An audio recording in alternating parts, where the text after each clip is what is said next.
Yes, sir. Okay, good day, everyone. I'm Denzil Roberts, Chief Fisheries Officer for Guyana. First of all, let me just congratulate Milton and his team for a job well done on this scientific conference. And also to thank my staff for preparing this report here. It's very brief. The detailed report will be sent to CRFM. So this is the outline of the presentation. All right, so the fishery sector in Guyana, we have three subsectors. We have aquaculture, and under aquaculture, we have the freshwater aquaculture, which is the pond where we do tilapia, and there's a Brazilian fish we also do. It's called tambaqui or pacu. And the brackish water is where we bring in the ocean water into our lands adjacent to the ocean, and we mix it with some fresh water, and whatever comes in, it is grown out. It's very extensive. The government would have placed a lot of emphasis on aquaculture the past couple of years, so they would have invested quite a bit in the brackish water by providing equipment and technical assistance to clear the ponds and build drainage and irrigation channels, and so as to up the production of the major species there is a shrimp. So that would have been deemed successful. You will see in the graph later on the increase in the production of that particular type of shrimp. Regarding well, the freshwater, as I said, we actually don't have much. The aquaculture is not going as strong as we would have liked to, but we're working on it. Um, we would have also introduced a new technology, which is the cage culture. We would have brought in some cages from Brazil, and we have them in the indigenous communities where there are lakes. So we've stocked the cages with the fishes. So and we feed them. Well, the community does all of this. So at the end of it is expected they will sell the produce and use the money to restart again. So that is something we're working on. The Chinese government would have donated 50 more cages. They would have also offered training. So it's our staff. So they would have left last week to go to China for training on aquaculture, cage culture, aquaculture. So we hope to improve our aquaculture development. In the marine sector, we have the three different types. We have the artisanal, the industrial, the semi-industrial. The artisanal are those boats. They range from 12 feet to 55 feet. They some go out daily, some go out a week, some take 2 weeks, and they have different type of engines. You have outboard, inboard, and the catches are mainly finfish. They use drift nets and cadel and some stationary nets like the Chinese seine that use the tidal flows at the mouth of the river.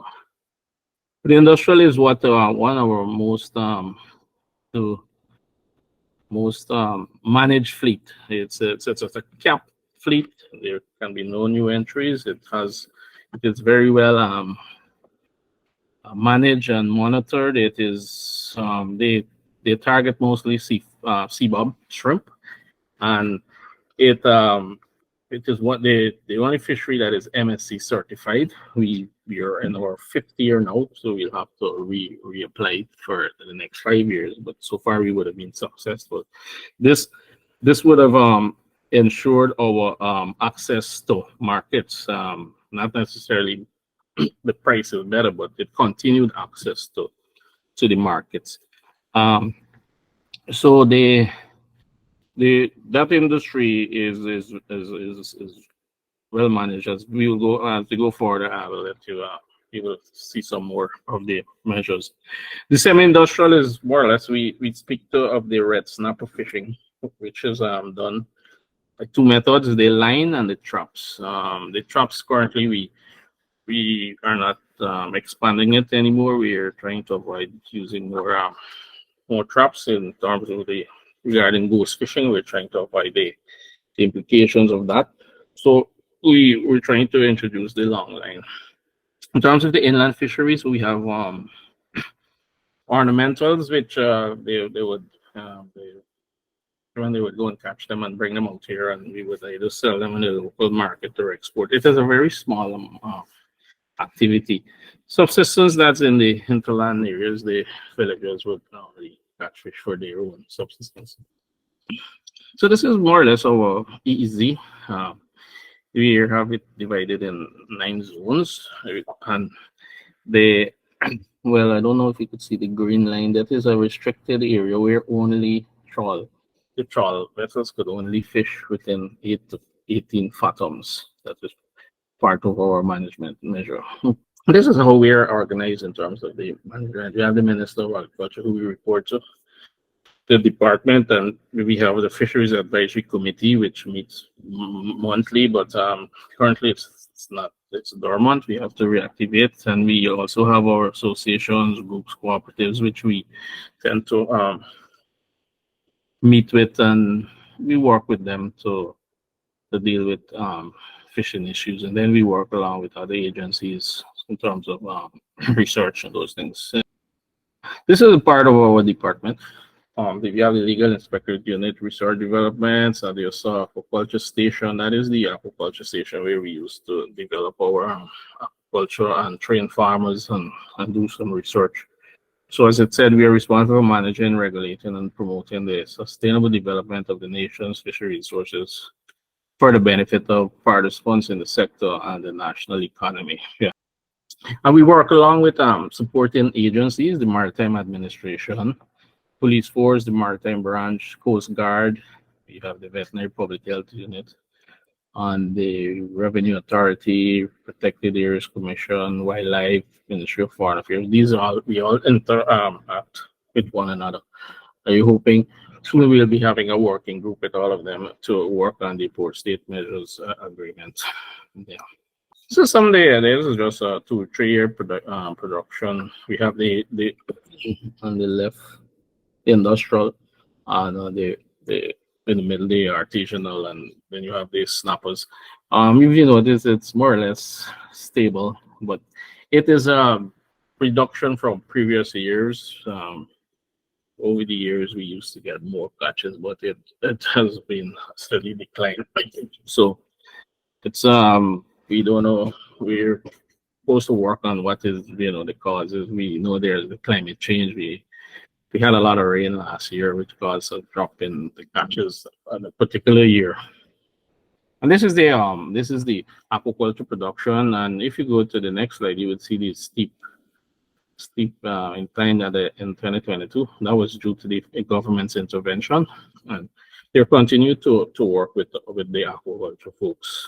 So our legislation and policy, we're guided by the Fisheries Act 2002, and we have some recent regulations. We have the marine mammal regulations, which was a requirement from the U.S. Because we were reported in their Congress report, and today we received a notice that we received positive certification, and this was one of the ways we managed to get that through the marine mammal regulation. So we also have some management plans. We have the different one, the marine fisheries, CBOB, of artisanal. We have a strategic plan for inland fisheries and aquaculture development. So these are some of the management measures, and this would speak to what we would have come from the progress in terms of technology. We have a vessel monitoring system in our trawler vessels. We have the bycatch reduction devices on the seines. The harvest control rule, we have to use CAT certificates to export to the EU. Turtle extruder devices. This is needed for export to the US. We actually gonna have the inspectors coming this year to inspect our boats, so they could approve for the next 2 years. We implemented a closed season. Today, the closed season for the trawlers would have started. They were going to go 8 weeks. Then we would go and do a test run and see how is it before we open back. We also have closed circuit television on the vessels. We carry out, or some of the staff would go out and observe a program. They would go on the whole trip and to observe how they catch it and what they're following the regulations. And we would sometimes take the last haul and we would examine the the different species that would have been caught there. More or less, our research would be mostly on aquaculture, and this is what we have. We're doing some feed trials and hustle and tamaki breeding trials. In terms of education, we work with a lot of agencies, and we have the IOI. We have a lot of my staff is in there in master's programs in various parts of the world to build capacity. And locally, we train our captains to deal with handling of ETP species. We have artisanal fisheries management training, small scale fisheries, disaster management training and data collection and entry. Yes. So that's more or less it. We'll try and be progressing, trying to follow all the rules, regulations, and trying to make sure the artisanal gets more regulated. Thank you. Thank you, Mr. Roberts.